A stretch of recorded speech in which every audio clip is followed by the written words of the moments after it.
I was making a beat in my studio, not even thinking about rapping to it. I was just making a beat, and I kind of just like disregarded it. I made it and like made into something else. Like the sample was so fire, I didn't know what to do with it.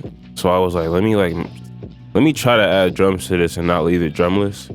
But like I didn't know what to add, so like what I ended up adding was kind of just like almost like more just like percussion. There was some kicks, but it was more just like like snare rolls and shit.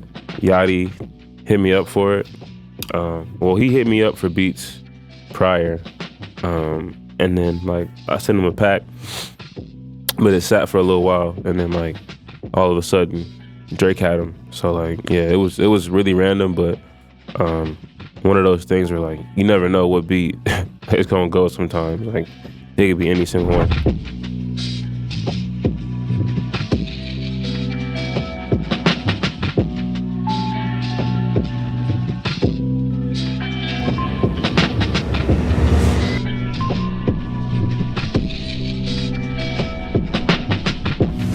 Man, I had a mentor, bro. His name is Mr. Holiday.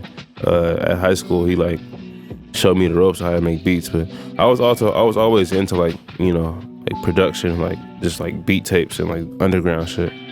I was always writing, bro. Like when I was a kid, like I was like recording raps on my brother's phone and shit. Like I was always like just doing some sort of like rhyming. And then I think like just the confidence to actually like record a rap was like when I was in high school, and I had friends around me and shit. So, we all kind of were just like doing it.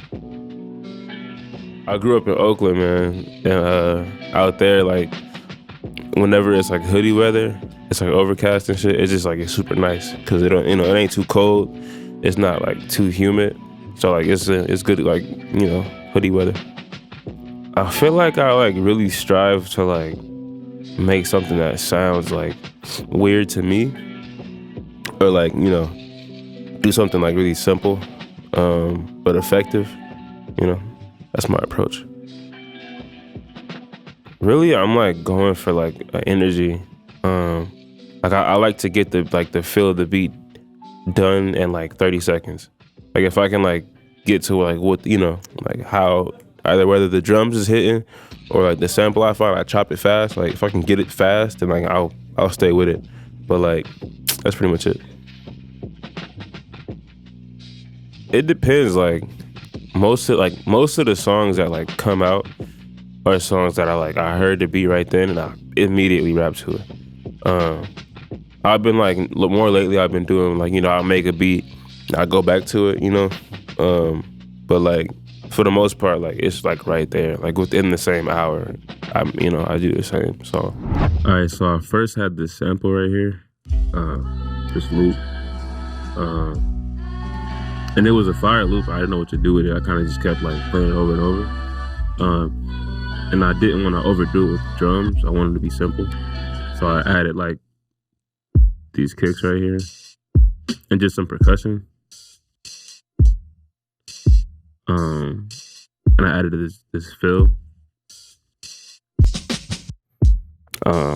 And then, sample. It was super simple.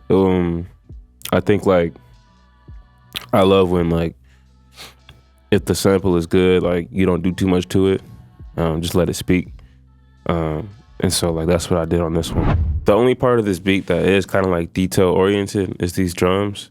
Because this break was like this at first.